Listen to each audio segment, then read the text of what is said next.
going on. I don't know how much you've been disparaging pollsters so far. So let me know what I'm coming into. We were waiting for you. We were waiting for you to get here. Tell us, as we start, what your prediction was earlier today.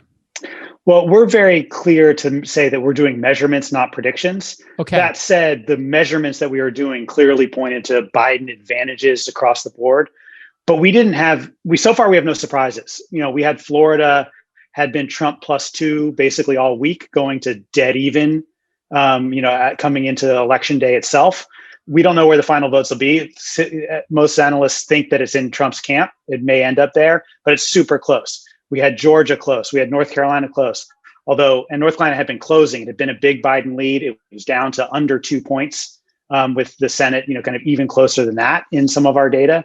So, so far there's no obvious surprise here. Like, damn, the polls were really wrong. Certainly ours. It's early though. We're not declaring victory on those. Obviously, there's a lot to watch, but nothing really to surprise us given the numbers so far. What about Ohio and Georgia?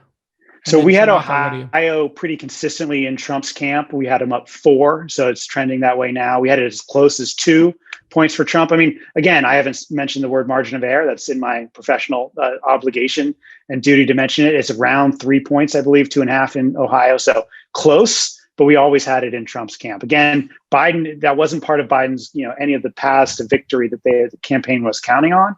So, no big deal, but we went from having an early night to now we're for sure in for a really late night here. John, let me ask you one of the most basic questions that I've had, which is, what did we learn from 2016? And tell me, what exactly did people try to fix? Like, what was the thing that everybody got wrong and what changed? Well, the biggest thing that polls fixed was how they adjust their polls by education. What we see in polling, no matter how they're conducted, whether online as we do at SurveyMonkey or still on the telephone, which most media pollsters do, is you get people with more formal education to answer those surveys in far greater proportions than you do people with lower education. So the biggest thing you got to do, and look, we always did it. So we weren't among the state pollsters who kind of failed, I think, kind of negligently to adjust by education at all. We always adjust by education, but what we failed to notice in 2016 was there was an increasing gap between those with postgraduate degrees and those with BAs.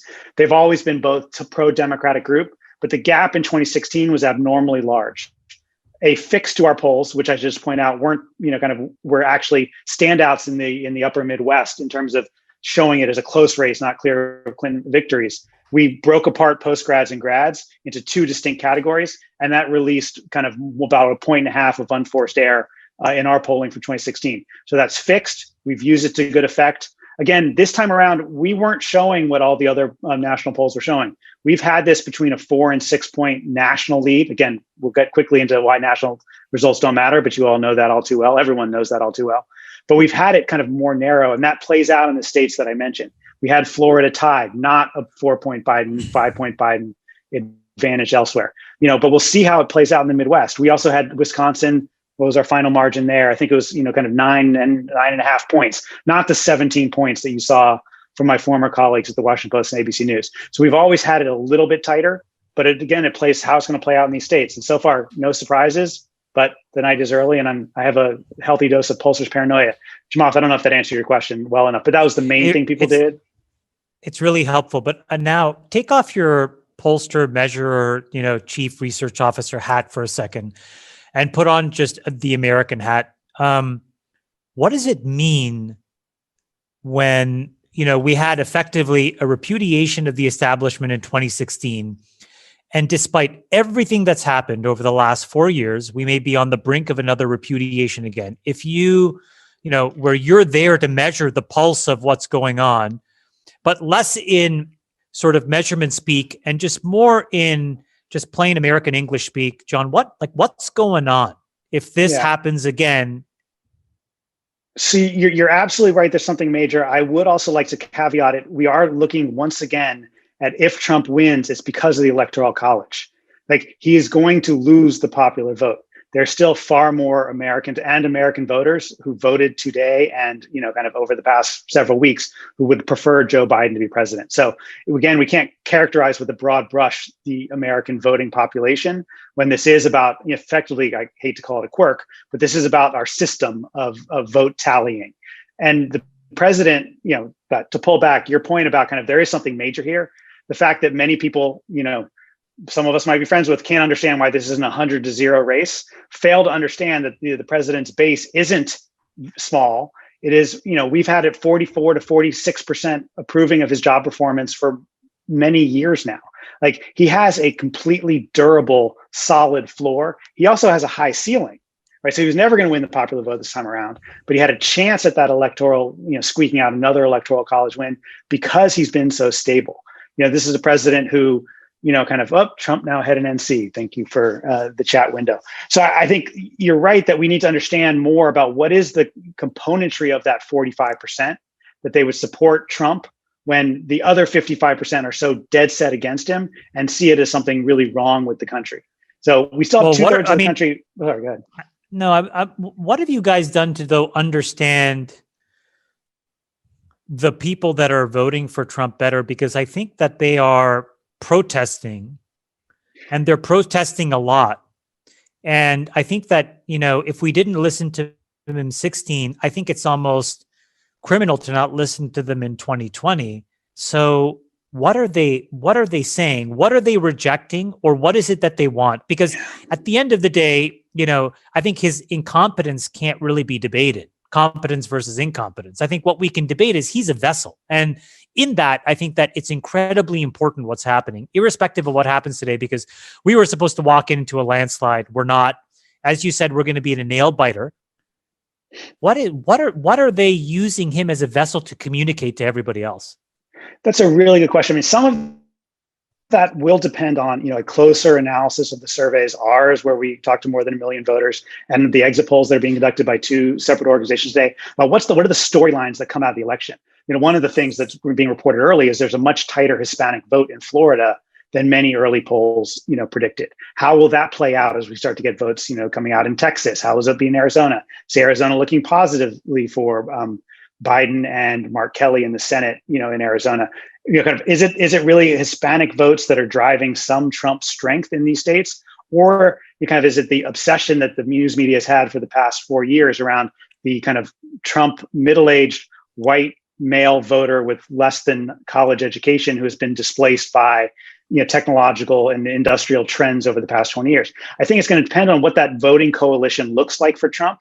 And it's more diverse than I think we've been focusing on for 4 years. I think you're saying an incredibly important thing. I think that was a ruse. And I've always thought that was bullshit. It's not some undereducated rube that's running around voting for this guy. I think that there are people up and down the age spectrum, the socioeconomic spectrum.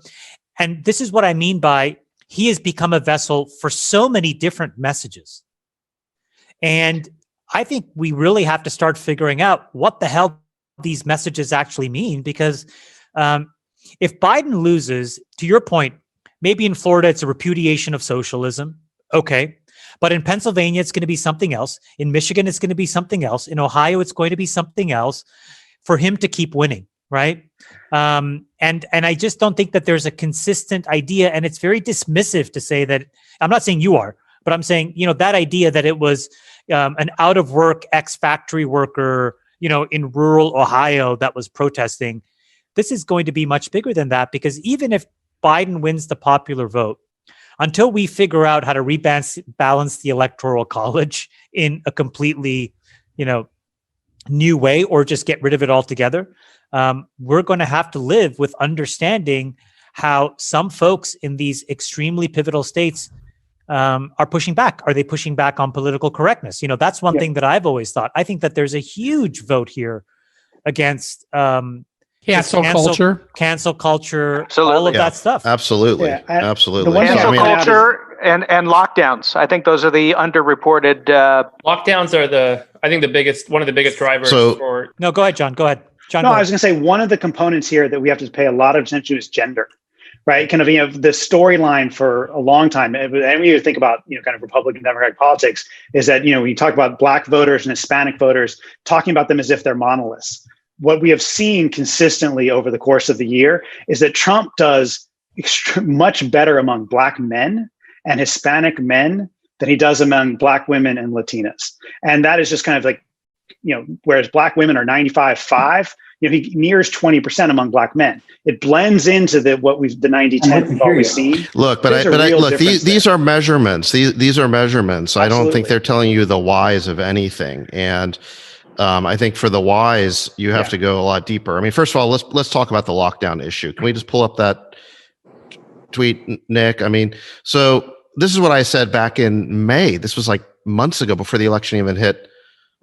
Which is, if the woke left insists on permanent lockdowns, Trump will have an issue that supersedes the incompetence of COVID response. Because I think, we all agree on that, which is whether our lives and livelihoods belong to politicians to meter out in dribs and drabs as they see fit. And this was back when Elon was being shut out of his factory in Fremont.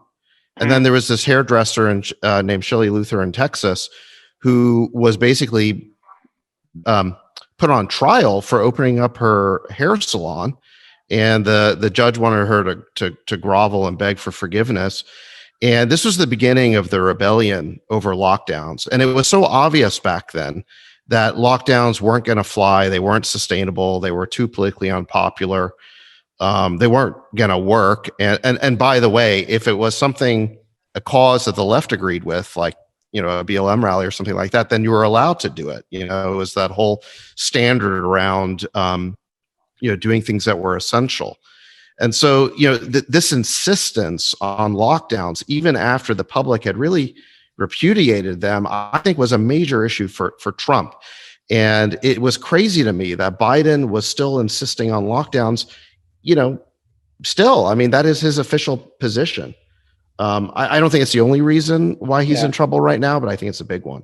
I think if Trump reaches the blue wall again of Michigan, Wisconsin, and Pennsylvania, lockdowns is the biggest reason why, because those are three states that had extensive and still have extensive lockdowns. It hurts people. I'll read you a tweet, and I won't name who it's from. It's from a farmer in the Corn Belt who's well followed on Twitter. Believe it or not, there's a whole ag Twitter community, and he says, well, it's the day. Does this country turn down the road to be like Venezuela, or do we continue on the road of capitalism?